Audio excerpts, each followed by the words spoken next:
Should Arne Slot be sacked? It's a question that's been looming around since around November, December time, so I thought, why not make a video about it? But let me just start by saying, one of the things I admire the most about Liverpool Football Club is our dedication to managers. The fact that we allow managers to build something, we allow managers to implement values and a play style, and we allow them to grow. Since 2000, we've had 6 managers, bro, from Houllier to Slot. Whereas Chelsea have had about 16 managers, 20 managers, I don't even know, from Ranieri to Leon Rosenwa, right?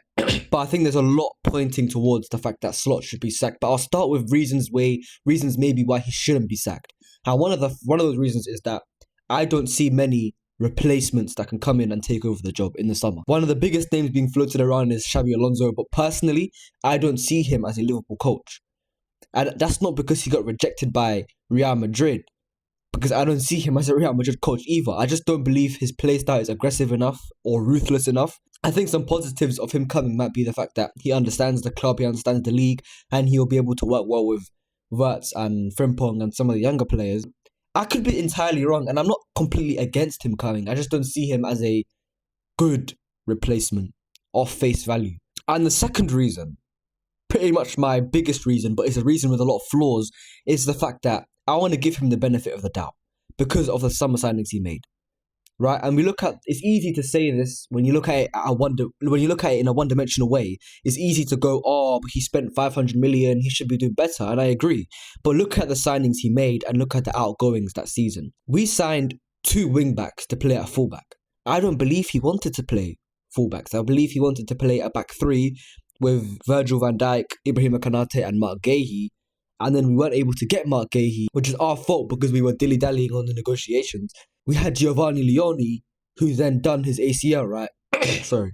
I just believe he wanted to play a back 3, but then obviously injuries, lack of centre-backs, and then now we have to play a back 4. But then that reason in itself has a lot of flaws in it. I mean, first of all, Joe Gomez is fit currently, so why don't we just play the back 3 now?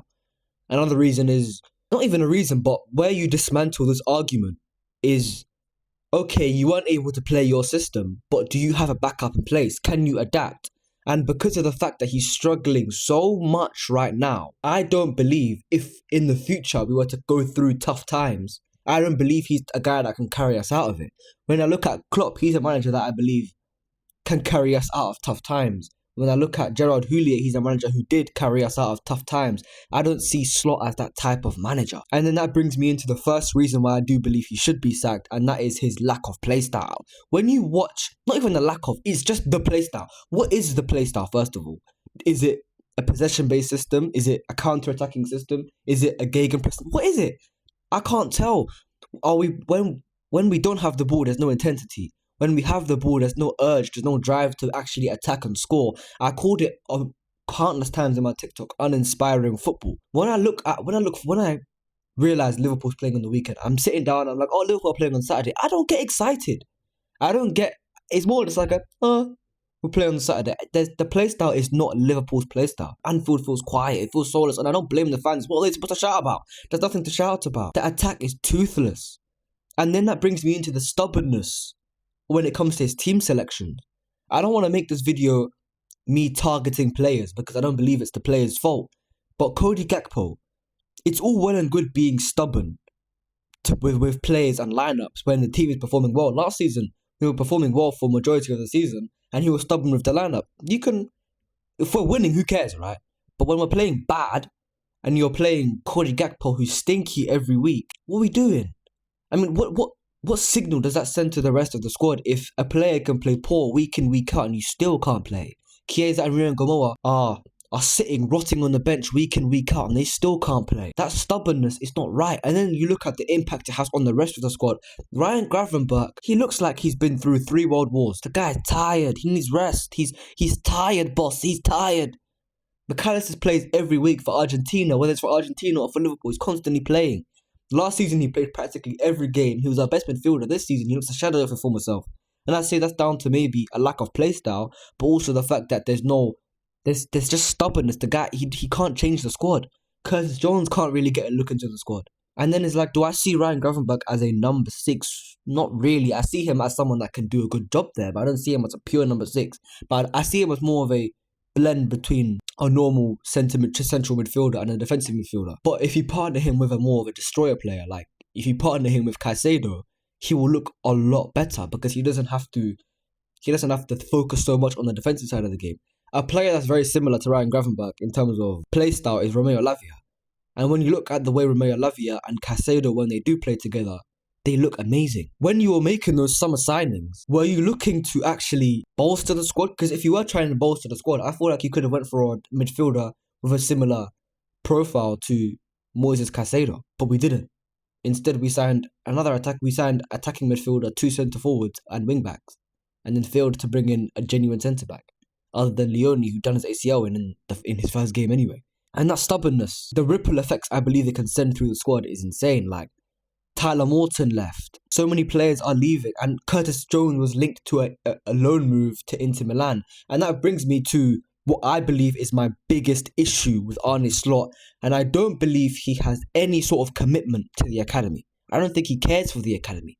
And you can see that in the way he approaches his game. Why?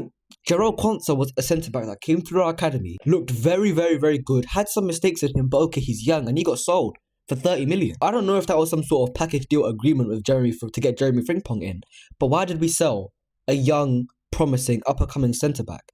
Why did we do that?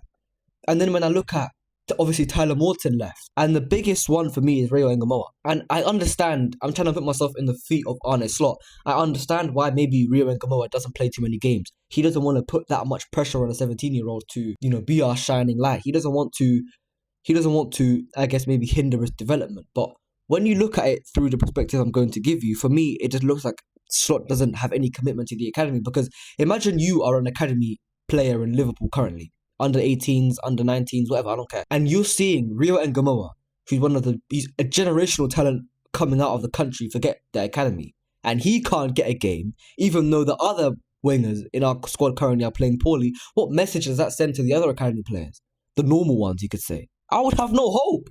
Because if Rio, a generational talent, can't get a game, what would that say for a more normal academy player? And partner that with the way Jarell Quansah was treated, I just don't believe this man has any commitment or respect for our academy. I don't see it. And this, for me, academies are the most important thing in a football club.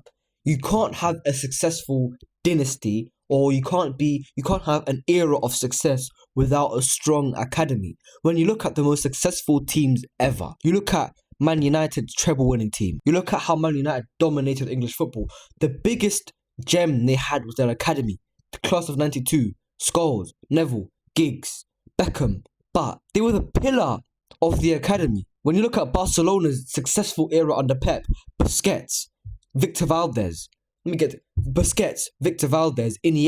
Xavi, Messi, Pedro, Piqué, Puyol, they're all from the academy.